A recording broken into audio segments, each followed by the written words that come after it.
Bem-vindos ao Havro Tachets. Hoje a gente vai mergulhar de cabeça numa das passagens mais fascinantes e ricas da Torá, Gênesis 18. Sabe, aquela do encontro de Abraão com 3 visitantes bem misteriosos? Pois é uma história que redefine o que a gente pensa sobre hospitalidade e nos mostra como um único ato de bondade pode de verdade ecoar pela eternidade. Bora analisar os detalhes juntos? Para a gente desvendar essa narrativa, nosso roteiro tem 5 partes. Primeiro, vamos falar desse encontro totalmente inesperado e tentar entender quem eram esses visitantes. Depois, a gente descobre a missão tripla deles, mergulha no coração da hospitalidade de Abraão e, para fechar com chave de ouro, vamos entender o legado incrível que tudo isso deixou.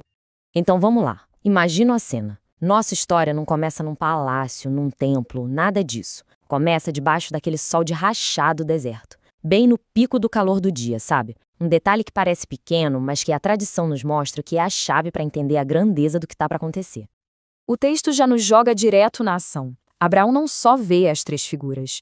A reação dele é imediata, é cheia de energia. Ele corre. Não tem hesitação, não tem cálculo. E essa corrida, pessoal, já é a primeira grande pista da sua dedicação extraordinária. Mas calma, que a história fica ainda mais poderosa. O contexto, como nos mostra o comentarista Rashi, muda tudo. Abraão não estava só descansando do calorão.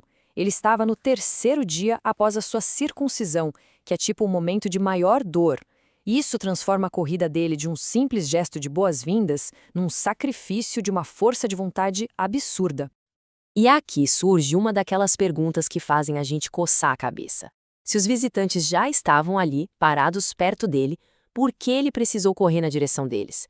Parece um detalhe bobo, mas a resposta revela muito sobre a dinâmica da cena. A resposta, que vem de fontes como o Tzena Urena, é simplesmente brilhante.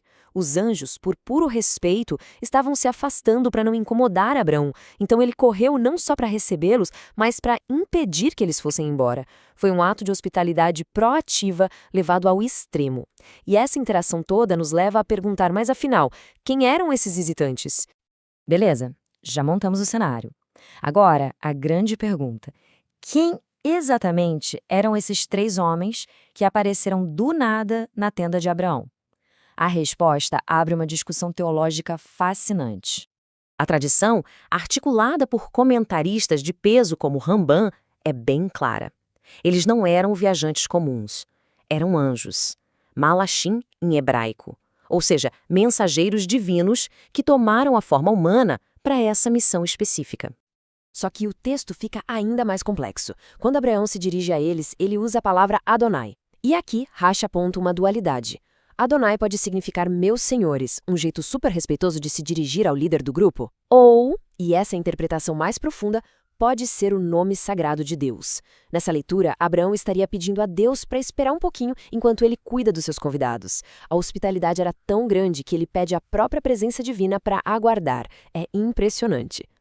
Ok, saber que eram anjos levanta outra questão. Por que 3? Se Deus queria mandar um recado, por que não manda só um? A resposta revela um princípio muito legal sobre como o mundo celestial opera.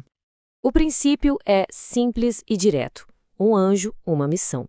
Cada mensageiro divino é enviado com um propósito único e específico. Então, a conta é fácil. Se havia 3 missões para serem cumpridas, eram necessários 3 anjos. E aqui estão as 3 missões, bem definidas pelos comentaristas. Miguel, com a boa notícia do nascimento de Isaque para Sara. Rafael, trazendo a cura para Abraão. E Gabriel, com a tarefa pesada de executar o decreto contra Sodoma. Cada anjo com um propósito. E foi no meio dessas missões cósmicas que Abraão demonstrou a virtude que definiria seu legado, a hospitalidade. Agora vamos focar no tema que define este capítulo, a hospitalidade. Mas não é qualquer hospitalidade, não. A de Abraão se torna o arquétipo, o modelo definitivo de como se deve tratar um convidado. Um padrão que ecoa até hoje. O Talmud resume a lição central em uma frase poderosa. Os justos prometem pouco e entregam muito. Essa máxima vem direto da diferença entre o que Abraão diz e o que ele de fato faz. E aqui a gente vê essa ideia em ação. Verbalmente, a oferta de Abraão é modesta. Um bocado de pão, um pouco de água, um lugar para descansar. Mas o que ele realmente prepara? Um banquete. bolos da melhor farinha, um novilho tenro, nata e leite. Essa distância entre a promessa humilde e a entrega espetacular é a essência da sua generosidade. E os detalhes tornam tudo ainda mais impressionante. Ele corre, mesmo com dor. Ele supervisiona tudo pessoalmente. Não só delega a tarefa para os seus servos. E segundo o Shishkuni, ele abateu 3 novilhos não por gula, mas para poder servir a iguaria mais fina, a língua de cada um. É um nível de atenção e cuidado que vai muito, mas muito além do dever. Para a gente entender o quão excepcional Abraão foi, é só comparar com o sobrinho dele, Ló. Abraão é proativo, ele corre na direção dos estranhos no momento mais inconveniente. Ló, por outro lado, é passivo. Ele espera ser abordado à noite quando oferecer abrigo já é o mínimo esperado. A comparação não deixa dúvida sobre a grandeza da hospitalidade de Abraão. Essa generosidade em construir comunidade é o que nos inspira aqui no Havro Tachetz. E se essa análise está agregando valor, considere apoiar o nosso trabalho. Para quem nos acompanha no YouTube, se inscreve no canal e ativa as notificações. Deixar um comentário ajuda muito o vídeo a alcançar mais pessoas e, claro, compartilhe esse estudo com amigos e nos seus grupos. Nós também estamos no Instagram como @chavrotachetz e os links para todas as nossas redes, incluindo o Telegram e o WhatsApp, estão na descrição. O apoio de cada um faz toda a diferença.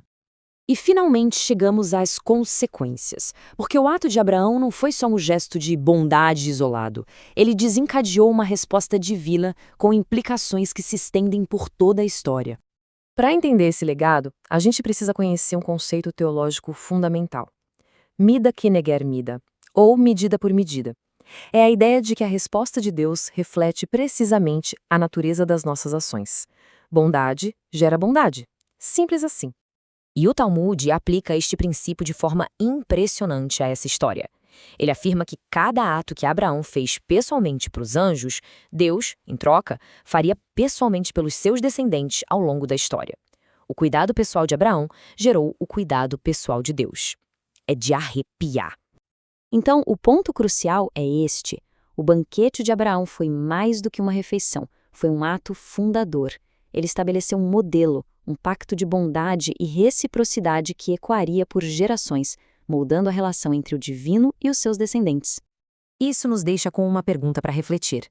A história de Abraão nos desafia a olhar para as oportunidades de bondade em nossas próprias vidas.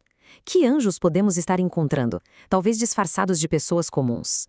E como os nossos próprios atos de hospitalidade, mesmo os pequenos, podem criar um legado de bondade que reverbera muito além do que a gente pode imaginar?